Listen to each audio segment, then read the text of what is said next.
Hey, what's up, Liron here. Thank you for joining me in another video. Today I want to teach you a really cool trick. I know so many people struggle with simplifying and you have a large scene, you don't know how to tackle it. I want to show you how you can choose just one small element from the scene and paint that as the focal point, and then maybe perhaps build the rest around that. So instead of painting the whole scene with the boats and all the complexities that come with it, you just choose one boat, you paint that first, and then if you want to, you add the background. This will remove a lot of the pressure you may feel when you get started with a painting, and just will help you tackle the process, have more fun, be more loose. So with that, let's jump into the process. I'm going to show you how you do it.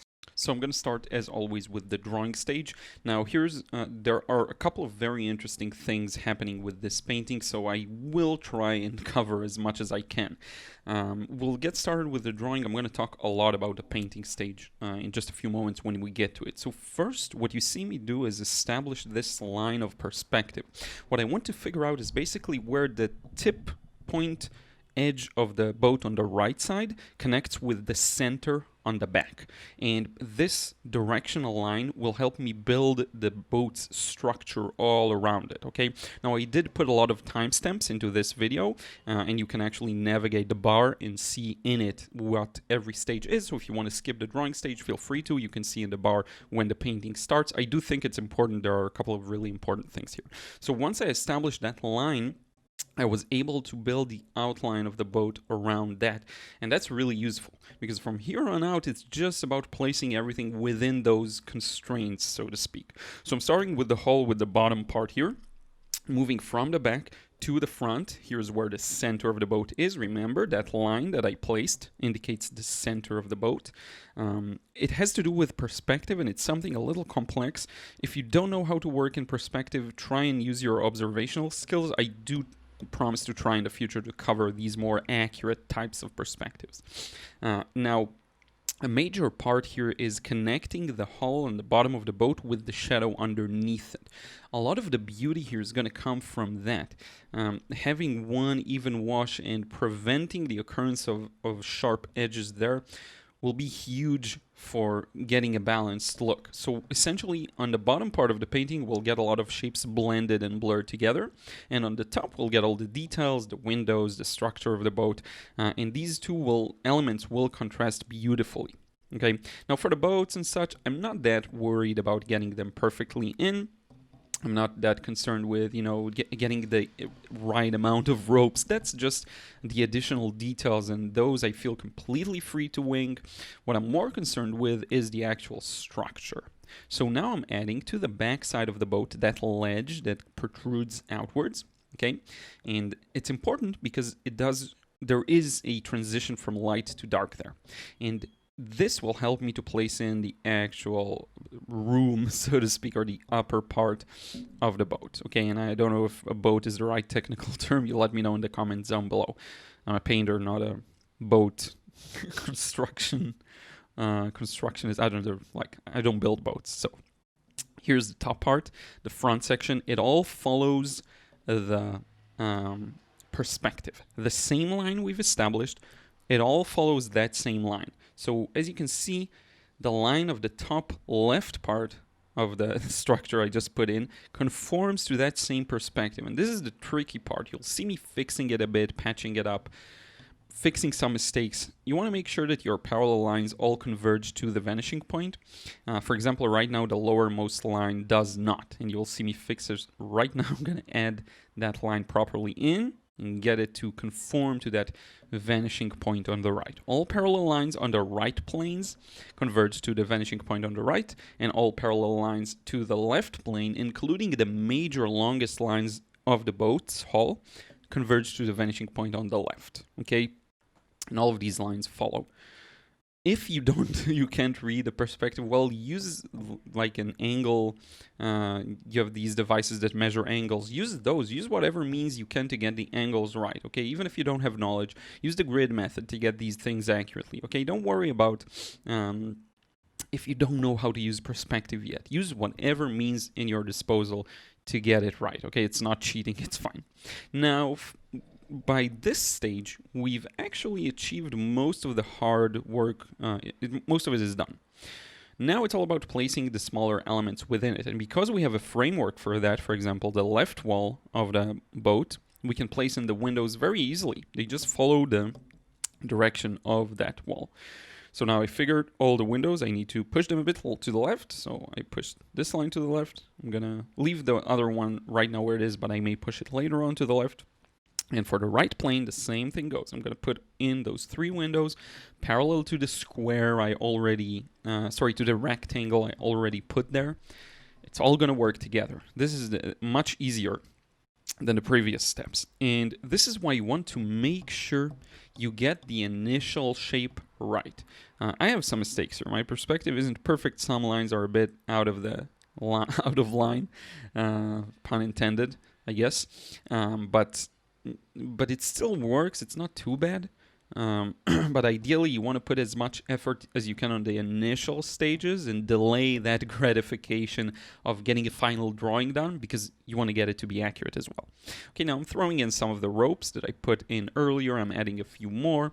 You see some move across the scene. I'm marking where the shadow is. This is really important just so that I can follow. I'm putting in those smaller details like the paint job and all of that. And notice how these all also conform to the perspective. So again, once you get that initial structure in, it's much, much easier. Now, if you get a drawing that is somewhat accurate, somewhat there, don't let it prevent you from moving on to the painting stage, even if you're not fully pleased with it. For example, I do look at this and I see some inaccuracies, especially now looking at the process again, but that doesn't matter. You will see the painting really pours life into it. Okay, so don't let that stop you. Strive for accuracy, strive to improve with every drawing and every painting, but don't let it stop you from moving forward. Okay, that's something that I see a lot of people are crippled by, and it's just a shame, you know. Just move forward. You can always do another version that's going to be better. Now you notice how I'm indicating with some cross-hatching or just hatching rather lines where the shadows are. It's just so that I can find my way easily around the painting. Okay, now I didn't mention on a macro level, but what we're doing is, again, painting the main focal point, what I perceive as the focal point of the painting, and letting the rest work in relations to that, like the background, the beach, the ropes. It's all going to work in relations to our focal point, which is the boat. This removes a lot of pressure. You don't have to worry about doing an even wash initially. You can jump straight into the actual process and paint the different shapes you see. It's just a smaller scale painting that makes things a whole lot easier. Okay, I hope that makes sense. Now, what I'm concerned with, as I mentioned, this hull and the shadow underneath it are one shape. And I'm going to do everything in my power to make sure I don't get a hard edge here. Because I'm going to have enough hard edges at the top half of the boat, let's say. I don't need those harsh edges at the bottom. They're going to break the flow. They're going to feel stifling and boring. You'll see. So I'm using a water sprayer to wet the areas that start to dry. You're going to see this in just a second. To make sure nothing dries on me, it's very, very important that I get this wash while it's wet. First, I'm doing wet on dry. Okay, my paper is fully dry, but then you'll see me doing some wet in wet. You'll see me enriching the wash, so to speak. I'm making all of these connections. You see, with the hull and the bottom, there's this thing, pole holding the boat in place. There's all the ropes, riggings, small details at the bottom. Now I'm doing this. I'm making the shadow a little cooler and especially darker. Okay, it has to be darker.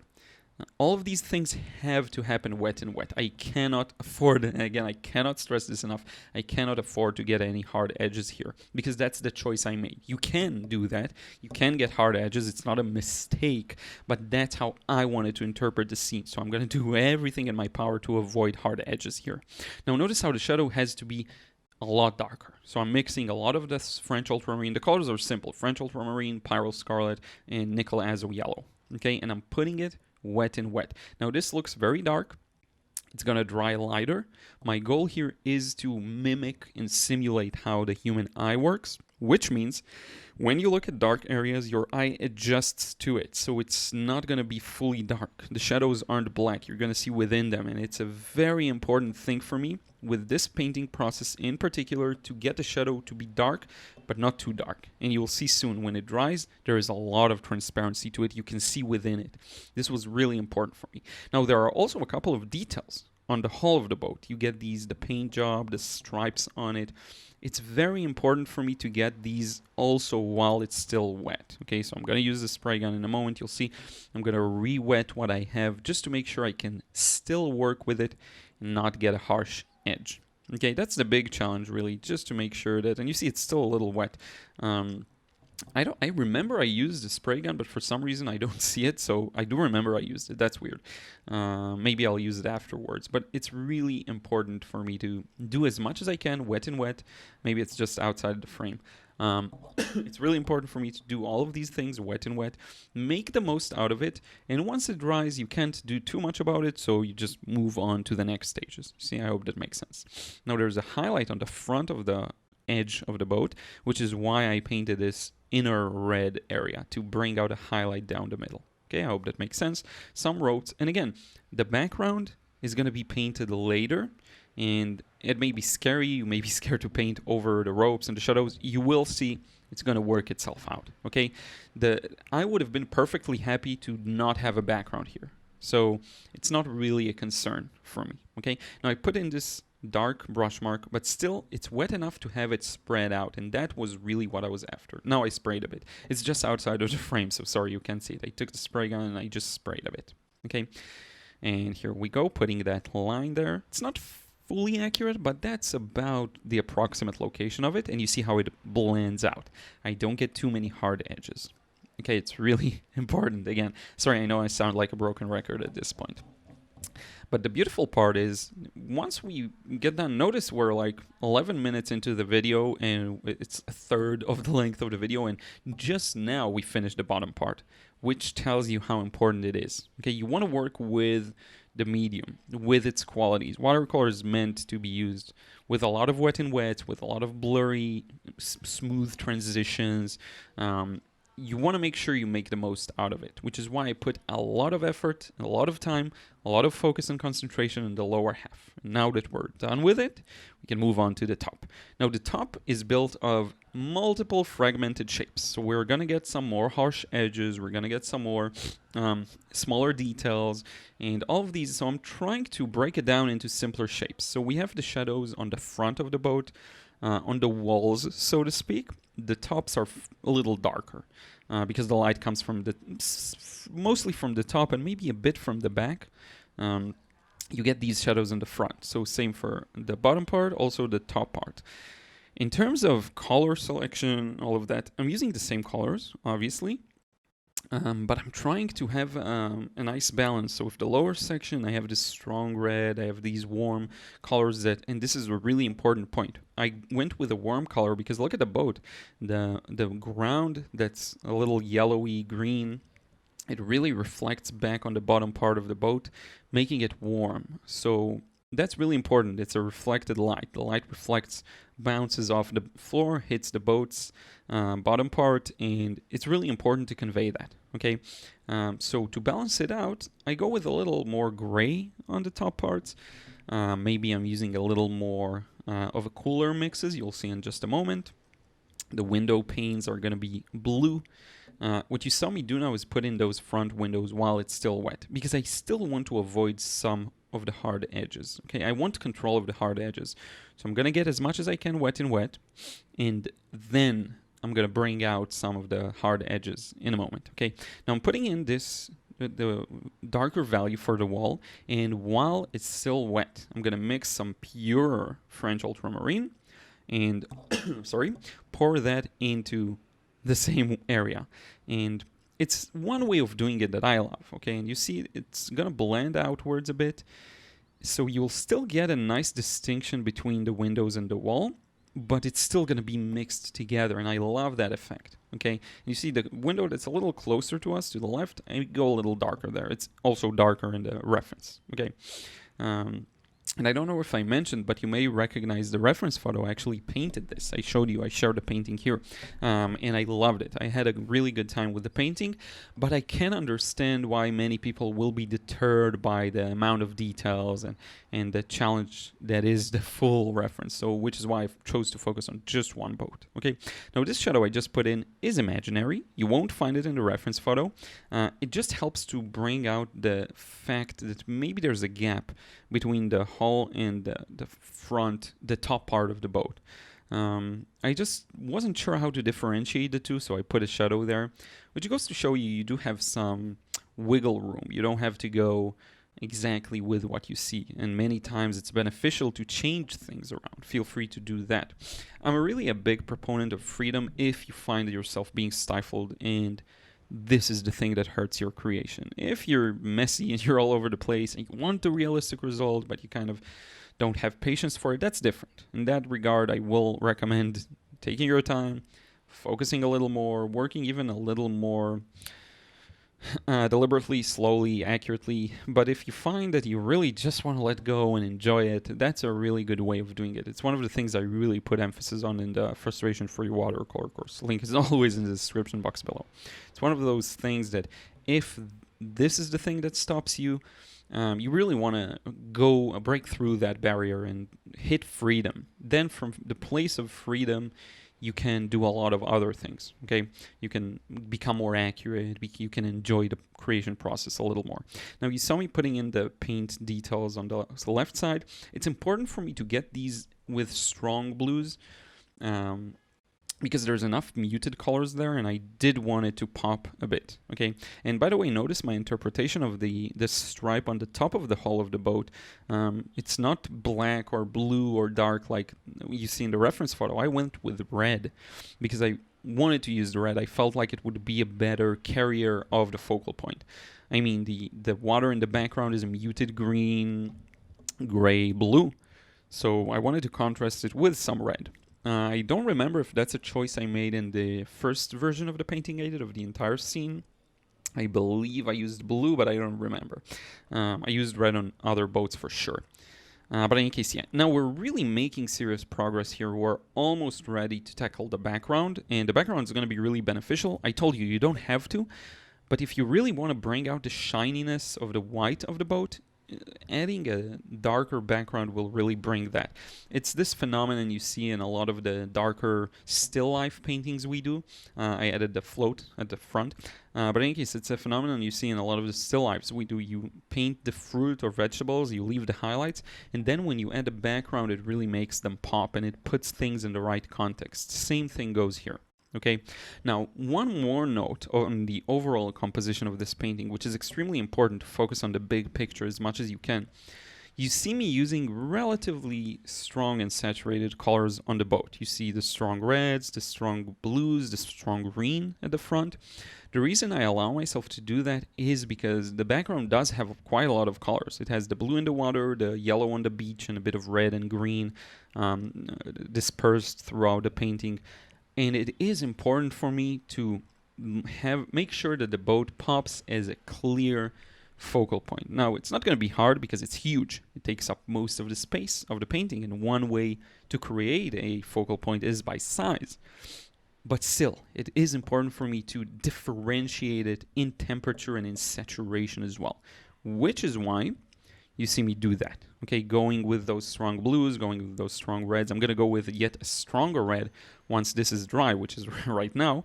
You see, now it really makes the top part lighter. Okay, look at this red. It's one of my favorites. It's Pyrrole Scarlet by Daniel Smith, one of my favorite colors. Now we're going to get to the background. Now I'm starting with blue. The water, if you look at the top, it's kind of blue-green. So I'm starting with mostly blue. My plan is to red it next to the middle, make it redder, and then gradually transition into the yellow of the beach. One thing you want to pay attention to is, again, the background is secondary, which reduces all of the pressure of getting it accurately and evenly, but you still want to get somewhat of a good flow, because if you're going to get too many hard edges in the background, it will take focus away from the boat. So the background ideally should be smoother, and I am using the spray gun once again to this water spray bottle to make it a little wet, give it some more time and prevent the edges from drying. But don't get me wrong, I'm working fast here. You have to work a little faster. I'm aware of these edges, and I'm not going to get it perfectly even. There are going to be some areas with some backgrounds and all of that, but I am doing my best here. I'm working relatively quickly. I'm working as quickly as I can without compromising the quality of the wash, okay, and the accuracy of shapes. And I did mess up some of it if you look at the top part of the boat, but that's fine. We're going to add quite a lot of highlights later on with pure white paint, so that's going to work out nicely. Now, a lot of people have this fear of putting in a paint, like a dark paint, like the ropes and the shadow, and then painting over it or next to it with another wash. In this case, it's a lighter wash, so you care about the details before it because they're going to show. My advice to you here is first use good paper, because bad paper will reawaken that wash underneath for sure. If you're using cheaper paper, all of the ropes right now would have been re-wet and blended, and it's going to be a nightmare. So it's not your fault. That's what I want to say, if it re-wets the existing wash. So strive to use better paper, but also you can still mess it up with good paper. You have to be quick about it. Notice how I don't fuss with it too much. It's one go and I'm done. One go and I'm done. I'm very careful not to scratch or irritate the existing wash. I want to make sure that I don't rub it off the paper. It can happen with good quality papers as well. You want to be very conscious of it. Now I mixed a bit of green, and while the background is wet, I'm going to put all these, I don't know what you'd call this, algae, or how do you call that thing? I'm blanking. Seaweed, I guess. All of these green in the next to the yellow. It brings out a lot of it. Now, it was a harsh cut, but it was after some drying time, and now everything is dry on paper. And I'm starting to work on the smaller details on the boat. Okay, we're done with the first wash that establishes as many wet and wets as I can, brings out a lot of the things on the first go as much as possible, but now it's sort of like supplemental. So I'm adding some more details, some clearer distinctions between shapes, and this is really first to bring out more details, give the viewer something to look at, but it's also just pure compositional means. When I add these lines, you as the viewer get more to look at, so your eyes stop near the windows. And that really balances out the previous wash that has a lot of smooth transitions. If your entire painting is smooth, the viewer doesn't get anything to focus on, which is fine. If that was your goal, if that was your aim, that's perfectly normal. It's okay. I'm going to close the door a bit. There's a bit of noise from the outside. If that was your goal, I'm fine with that. But you do want to strike a good balance, ideally. Get the viewer to look at the things that matter the most, if you can. And have some resting spots. So everything we put up to this point is a resting spot, and now I'm putting in the things that will stop the viewer. And this is where people tend to overwork their paintings. I don't feel like I overwork them as often. I may get uneven washes and such things, but I don't overwork in terms of details too much. It's actually sometimes hard for me to know what details to add, so I'm good in that regard. But if you find yourself overworking things, you want to be very aware of it and just be careful not to put in too much at this stage, okay? Now, what I'm doing is just looking at the reference photo. I'm searching for things that are darker and that are actual details, and I'm putting them in. Okay, that's everything I'm doing. So right now I recognize that the hull is a little darker towards the bottom. And the ropes are a little darker, so I'm putting in those ropes and I'm strengthening them, so to speak, by doing this wash. Okay, it's just like drawing, to be honest. It's my favorite, well, not my favorite stage necessarily, but it's the most laid back stage for sure. Now again, the edge of the hull needed to be darker. Look at to contrast better with the highlight above it, so I'm going darker. Look at the difference it makes. It makes the red on the lower part, on the higher part, sorry, just pop more. Now I am going to add in just a moment some of the white highlights with opaque paint, and maybe with, no, not with the pen, just with opaque paint. So I'm not worried about highlights in this stage. I'm just looking for darker spots, okay? And I feel like I'm getting to the point now where it's enough, okay? I don't need too much more here. Let's see what I'm gonna do. I don't always remember everything I did, but I don't think much more is necessary here to bring out the real beauty of it. Yeah, there were some shadows in the windows. I'm coming back with some weather wash to blend that out. It's a bit too dark. And this, what you see is actually the background, the backside of the boat reflecting through the windows, or not reflecting, but showing through the windows. So you want to follow the shapes you see. I didn't even realize while doing it. I just put them in. Probably could adjust them a little more. But it goes to show you how when you just follow what you see as accurately as you can, you'll get something that's close to the reference without following it vehemently, let's say. So now, on top of these algae indications that I put earlier, I'm going to put some drier brush just to anchor it to the ground, just because it's all got lost and blended. Okay, now sorry about the strange light. I'm trying to focus the light here. There was a lot of strong sunlight and weak sunlight. You see how it turns blue? The entire painting turns blue because of the camera, so my bad with that, and I'm stopping and I'm going back. It's a bit annoying, sorry about that. So I missed that highlight, so I'm bringing it back. The paint I'm using is Jaune Brilliant by PwC, ShinHan. It's a really good warm white to add to the painting, and I love warm paintings. I love sunlight, so I find that it serves me really well. It's opaque. It's a really good paint to use if you want to bring back highlights. Now I'm trying to figure out what I want to add, because I don't want to go overboard here. There's the railing on the front of the boat. I want to get that in.